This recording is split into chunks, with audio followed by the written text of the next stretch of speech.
Hey guys, welcome again. This is Ned with another wonderful video for you all to enjoy. This is going to be a very belated second edition of Do It Like the Pros or Play Like the Pros, whatever you want to call it.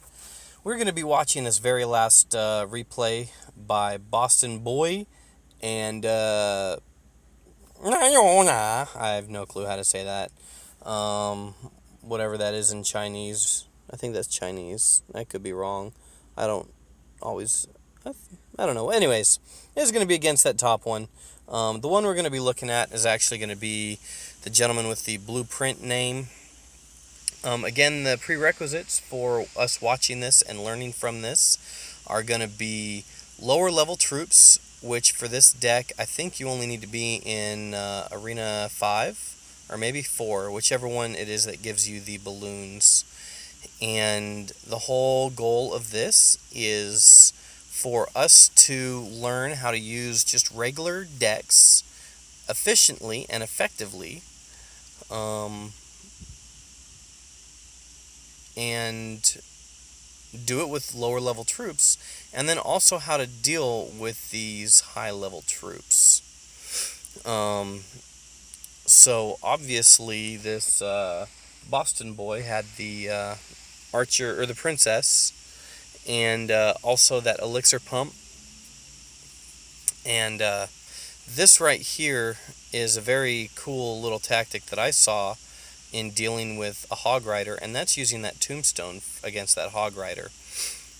I really like how you pull the hog rider into the center, it's getting hit by the towers, and then when it dies, it spawns 3 to 5 skeletons based on the level of that tombstone. I thought that was a really interesting and unique way of doing that, and really cool and effective. So anyways, we're going to kind of speed this up while we watch this just a little bit, just to kind of generally watch it and kind of see what he does.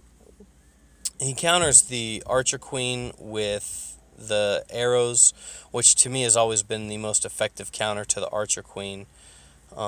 She has really low health, even though she has that awesome and amazing range. She has virtually no health, and it's just a really good counter for that. So you'll see that he just kind of whittles away at that tower. He gets a hit on it and just does a lot of defending against the tower. Uses the Inferno Tower over the river to get that princess, and at this point he's just kind of waiting until he can take that final tower with that giant bomb, and that's that, and he wins. So I tried this deck, and it took me a while to really learn how to use it efficiently.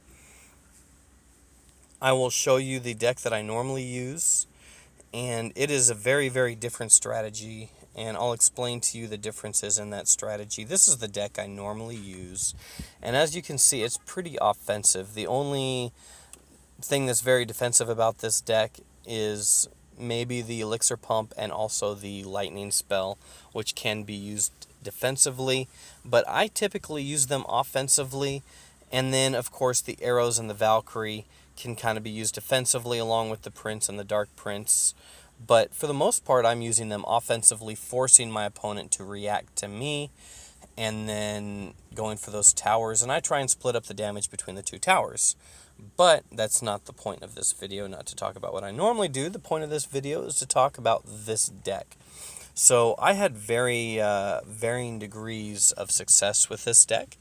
However, I ended on a pretty good note. I was able to get 3 wins in a row and start kind of climbing back up. I lost a bunch at the start because I was trying to use this deck defensively or offensively.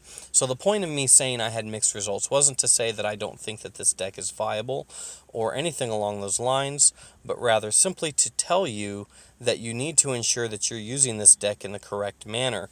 Now, I found that the correct manner of this deck is to actually let your opponent attack you, use up all of their elixir in their efforts to kill you, and then counterattack. So I'm going to speed this up as well.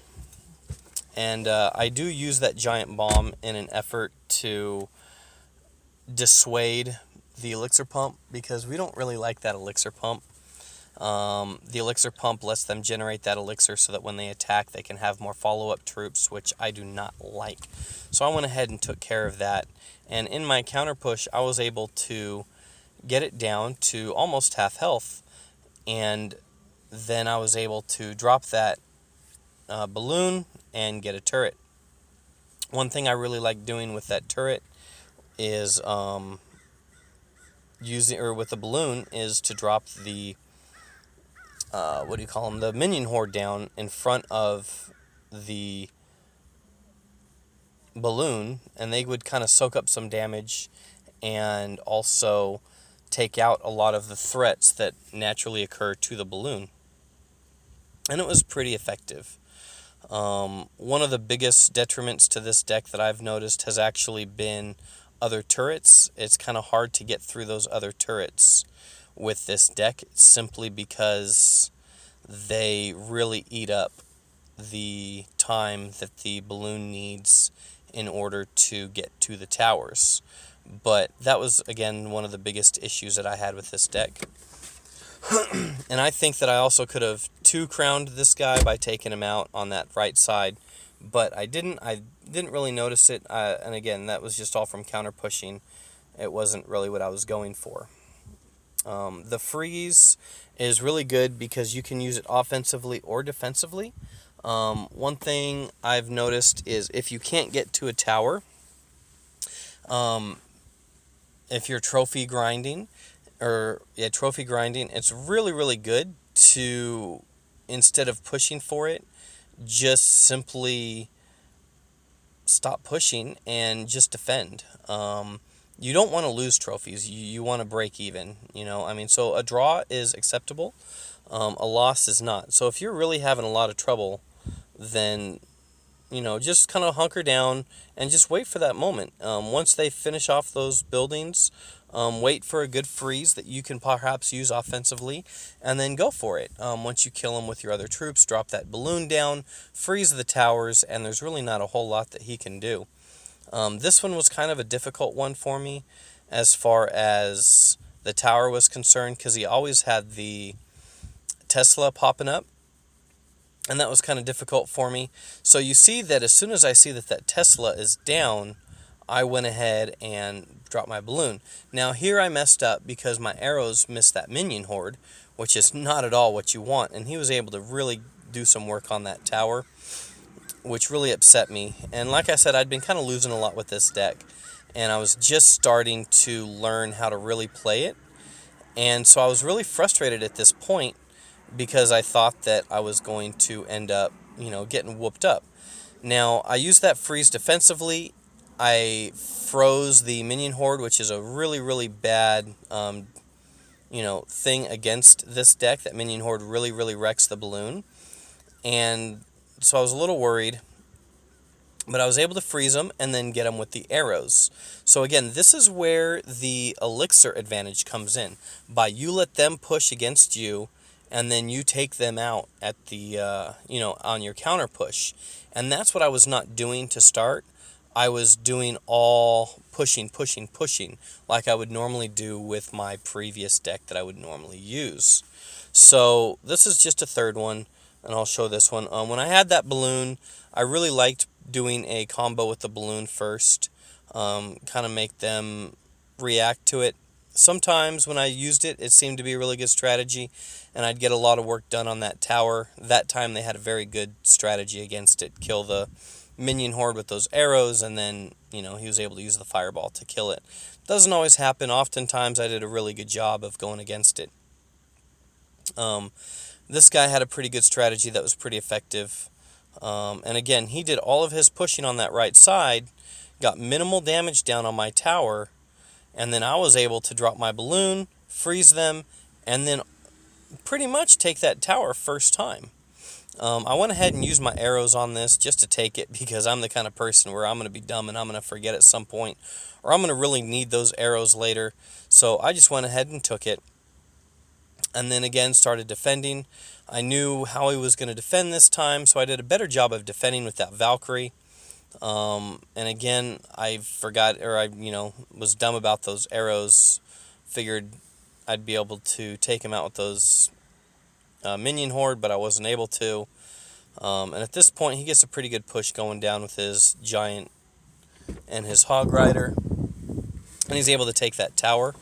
But as you can see, I've already got that tower on the right down to half health. So again, I place that defensive buildings down to kind of work on everything, and then I drop my combo on the other side, and I get myself to the tower. I freeze the musketeer in the tower, and I take that tower in overtime. So again, this is not an offensive deck. It's a very reactive deck, which I haven't been playing one of those in a very long time. I've been playing purely offensive decks that have a set combo, and decks that, you say I'm throwing my golem down, then my wizard behind that, or some such thing. So again, this is the deck that he was using. I finally figured out how to use it, and was able to win with it. It's got a very high trophy cost, or not trophy cost, a very high elixir cost. As you can see, 4.4. I normally try and roll with less than 4, 3.9 or less. But used correctly, the defensive buildings and the proper defensive mechanism and tactics, you can build up that elixir advantage, and you can attack very, very well. You can use that freeze offensively or defensively, and that giant bomb here is excellent just for, finishing them off, or the rocket rather, not giant bomb. I always call it giant bomb.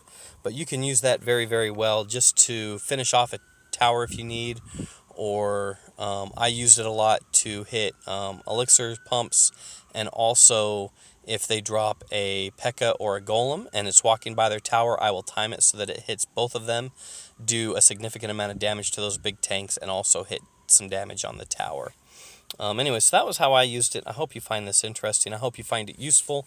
And that was today's Do It Like the Pros. Thanks for watching. Like, comment. Let me know what you think. Thanks, guys.